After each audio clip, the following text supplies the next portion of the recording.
کی جو سماعت ہے وہ صحیح معنوں میں شروع ہوئی ہے۔ جو 8 جج صاحبان کا 12 جولائی 2024 کا فیصلہ ہے اس کو پڑھا گیا ہے، اس کا جو پڑھنا ہے وہ شروع ہوا ہے۔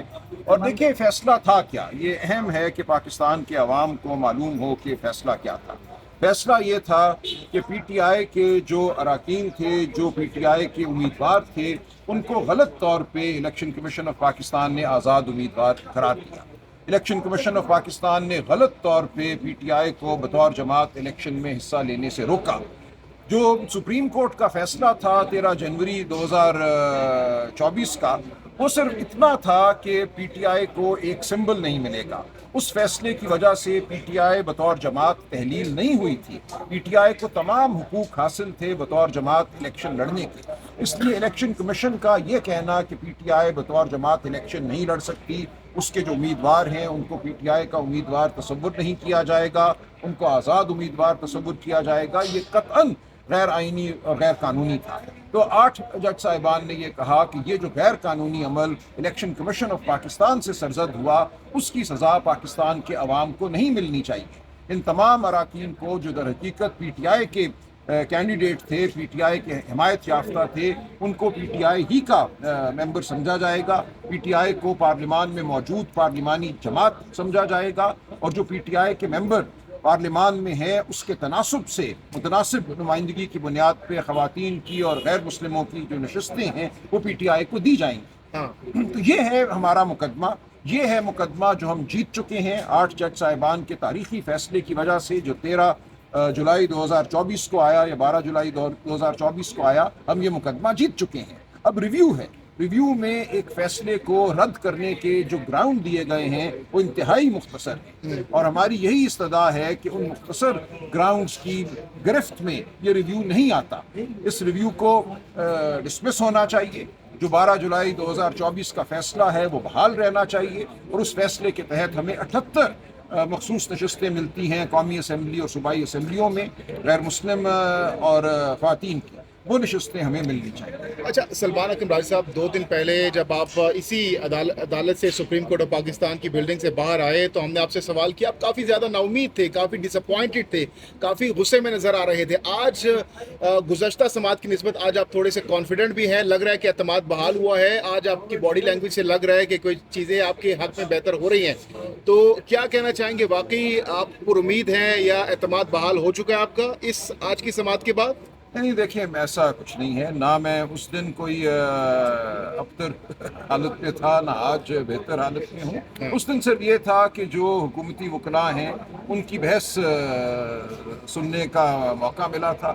وہ بحث انتہائی نامعقول نوعیت کی بحث تھی، وہ پاکستان کے تمام بنیادی حقوق کے منافی بحث تھی، تو اس حوالے سے ایک خفگی تھی۔ شاید یہ کہنا کہ عدالت کے حوالے سے کوئی نا امیدی تھی یا آج عدالت کے حوالے سے کوئی زیادہ میں پر امید ہوں، دونوں باتیں غلط ہیں۔ میں اب یہ کہا کرتا ہوں کہ 26ویں آئینی ترمیم کے بعد ہم عدالت کے سامنے اس لیے پیش ہوتے ہیں کہ پیش ہونا ہمارا فرض ہے، ہمیں پیش ہونا ہے، اس کا امید سے کوئی تعلق نہیں ہے۔ یہی عدالتیں ہیں جو ہمیں میسر ہیں، ہماری جان، مال، زندگی، عزت سب انہی عدالتوں کے ہاتھ میں دے دی گئی ہے 26ویں آئینی ترمیم کے بعد، تو ہم نے انہی عدالتوں کے سامنے پیش ہونا ہے۔ لیکن بالآخر جو عدالت سب سے بڑی ہمارے لیے ہے زمین پر، وہ عوام کی عدالت ہے۔ عوام کی عدالت کے سامنے ہم اپنا مقدمہ رکھتے رہیں گے، یہاں کچھ بھی فیصلہ ہو ہم عوام کو آگاہ کرتے رہیں گے کہ ان کے حقوق کیا ہیں۔ حفیظ اللہ نیل صاحب نے کہا ہے کہ 5 جون کو خان صاحب کی بیل ہو جائے گی، اور کچھ صحافی حضرات بھی کلیم کر رہے ہیں کہ خان صاحب عید سے پہلے رہا ہو جائیں گے۔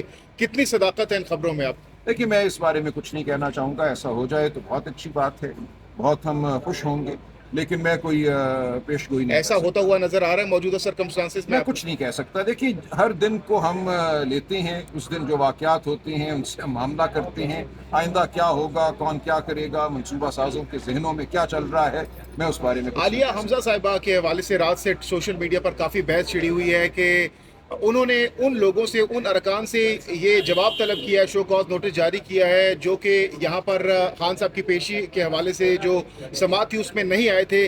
اب ان کے خلاف بھی کارروائی شروع کر دی گئی ہے، اور کہا جا رہا ہے کہ ود ان پارٹی ان کے خلاف کوئی ابہام ہے کہ بھئی ان کے خلاف کوئی سازش ہو رہی ہے۔ کیا ایسا ہی ہے، ان کے خلاف نہیں، کوئی ایسا سازش کچھ ہو نہیں۔ رہی ہے؟ دیکھیے، پارٹی کے اندر گفتگو ہوتی رہتی ہے مختلف معاملات کے حوالے سے، اس کو بڑھاوا نہیں دینا چاہیے۔